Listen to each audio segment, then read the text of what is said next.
నమస్కారం. భారతదేశ రాజకీయాల్లో జెండర్ ఈక్వాలిటీ కోసం ఒక పెద్ద అడుగు పడింది. ఒక చారిత్రాత్మక విజయం. కాని ఈ విజయం వెనుక ఒక పెద్ద కాని ఉంది. అదేంటంటే ఒక దశాబ్దానికి పైగా నిరీక్షణ. అసలీ ప్రామిస్ ఎందుకింత ఆలస్యమవుతుంది? ఈరోజు దాని గురించే మాట్లాడుకుందాం. సింపుల్గా చెప్పాలంటే ఈ చట్టం ఏం చేస్తుందంటే పార్లమెంట్లోనూ రాష్ట్రాల అసెంబ్లీలోనూ మూడింటి ఒక వంతు సీట్లు అంటే 33% మహిళలకే కేటాయించాలి. ఇది మన దేశ రాజకీయ ముఖచిత్రాన్నే మార్చేగల ఒక పెద్ద వాగ్దానం. అయితే అసలు ప్రశ్న ఇక్కడే వస్తుంది. ఇంత గొప్ప చట్టం మరి ఎప్పటినుంచి అమలవుతోంది? సమాధానం వింటే కొంచెం షాక్ అవ్వచ్చు. బహుశా 2034 వరకు ఆగాల్సి రావచ్చు. అవును, విన్నది నిజమే. ఈ చట్టం పూర్తిస్థాయిలో అమలులోకి రావడానికి దాదాపు 10 ఏళ్లు పట్టొచ్చు. అసలు ఇంత ఆలస్యమెందుకు? దాని వెనుకున్న కారణాలేంటో ఇప్పుడు చూద్దాం. అసలీ చట్టానికి ఇంత ప్రాముఖ్యత ఎందుకు? ముందుగా అర్థం చేసుకుందాం. ఇది రాత్రికిరాత్రే వచ్చిందిగాదు. దీని వెనక కొన్ని దశాబ్దాల పోరాటముంది.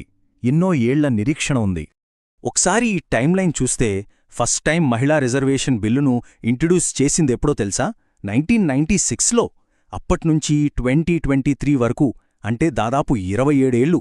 ఎన్నోసార్లు దీన్ని పాస్ చేయడానికి ప్రయత్నించారు, కాని వర్కౌట్ అవ్వలేదు. ఫైనలీ 2023లో ఒక మైలురాయిని చేరుకున్నాం. బిల్లు పాసయి చట్టంగా మారింది. ఇది చాలామందిలో ఒక కొత్త ఆశ నింపింది. అయితే ఇంత పెద్ద విజయానికి ఒక ట్విస్ట్ ఉంది. చట్టం పాసైపోయింది గదా, ఇంకేంటి అనుకుంటే అక్కడే అసలు విషయముంది.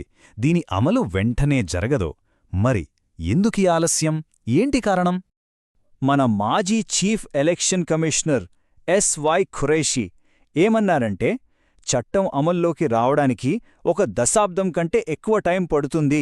అది బహుశా 2034 లోక్సభ ఎన్నికల్లోనే జరగొచ్చు, అంతకంటే ముందు కాదు. ఆయన మాటలు వింటేనే అర్థమవుతుంది ఈ ఆలస్యం ఎంత తీవ్రమైందో. ఈ ఆలస్యానికి కారణం ఈ చట్టంలోనే ఉన్న 2 కండీషన్స్. అవేంటో ఇప్పుడు చూద్దాం. ఆ 2 కండీషన్స్ ఏంటంటే, 1, నెక్స్ట్ జాతీయ జనాభా లెక్కలు అంటే సెన్సస్ పూర్తవ్వాలి. ఇక 2, ఆ సెన్సస్ డేటా ఆధారంగా నియోజకవర్గాల సరిహద్దులను మళ్లీ గీయాలి. దీన్నే డీలిమిటేషన్ అంటారు. ఈ 2 పెద్ద పనులు పూర్తయితేనే మహిళా రిజర్వేషన్ అమల్లోకి వస్తుందన్నమాట. అసలు ఈ ప్రాసెస్లకు ఇంత టైం ఎందుకు పడుతుంది? ఫస్ట్, సెన్సస్ అంటే దేశ జనాభాను పూర్తిగా లెక్కించడం. ఊహించండి, ఈ ఒక్క లెక్కింపుకే దాదాపు 12 నుంచి 18 నెలలు పడుతుంది. సరే, సెన్సస్ అయిపోయాక రెండో స్టెప్ డీలిమిటేషన్ అంటే ఆ కొత్త జనాభా లెక్కల ప్రకారం మన నియోజకవర్గాల మ్యాప్ను మళ్లీ మార్చడం. ఇది చాలా కాంప్లెక్స్ ప్రాసెస్. దీనికూడా చాలా టైం పడుతుంది. సో ఈ టైమ్లైన్ చూస్తే మనకు ఒక క్లియర్ పిక్చర్ వస్తుంది. నెక్స్ట్ సెన్సస్ 2027లో మొదలవ్వచ్చు. దాని రిపోర్ట్ రావడానికి 2029 అవుతుంది. ఆ తరువాత 2030లో డీలిమిటేషన్ కమిషన్ వేస్తే ఆ పని పూర్తవడానికి మినిమం 3 ఏళ్లు పడుతుంది, అంటే 2033 వరకు. సో ఫైనల్గా మహిళా రిజర్వేషన్తో ఎలక్షన్స్ జరగాలంటే 2034 దాకా ఆగాల్సిందే. ఇక్కడే ఒక పెద్ద ప్రశ్న వస్తోంది. అసలు ఇంత సుదీర్ఘమైన ప్రాసెస్ నిజంగా అవసరమా? ఇది కేవలం ప్రొసీజరల్ డిలేనా, లేక దీని వెనక ఏదైనా పొలిటికల్ ప్లాన్ ఉందా? సరిగ్గా ఇక్కడే మనం కొంచెం డీప్గా ఆలోచించాలి.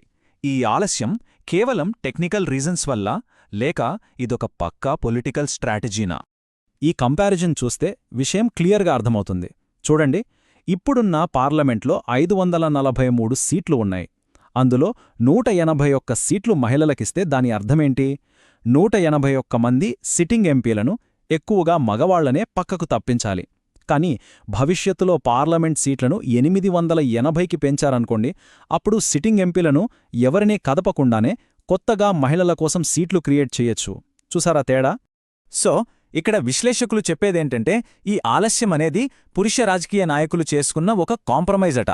ప్లాన్ ఏంటంటే పార్లమెంట్ సీట్లు పెంచినప్పుడు కొత్తగా సీట్లు క్రియేట్ చేయడం. కానీ ఇక్కడ ఇంకో చిక్కుంది. ఈ ప్లాన్ వల్ల జెండర్ జస్టిస్ అనే ఇష్యూ, నార్త్ సౌత్ రాష్ట్రాల మధ్య సీట్ల పంపకం అనే మరో పెద్ద సమస్యతో లింక్ అవుతుంది. ఇది ఈ ప్రాసెస్ను మరింత ఆలస్యం చేసే ప్రమాదం ఉంది. మరింత ఆలస్యం వల్ల జరిగే నష్టమేంటి? ఇది కేవలం టైం వేస్ట్ అవడమేనా, లేక న్యాయాన్ని ఆలస్యం చేయడమంటే న్యాయాన్ని నిరాకరించడమేనా? ఒక పవర్ఫుల్ కొటేషనుంది, రిజర్వేషన్ ఆలస్యమవ్వడం అంటే రిజర్వేషన్ను నిరాకరించడంతో సమానం. ఆలోచిస్తే ఈ సుదీర్ఘ నిరీక్షణ ఒక తరం మహిళా నాయకుల అవకాశాలను దూరం చేసినట్టే కదా.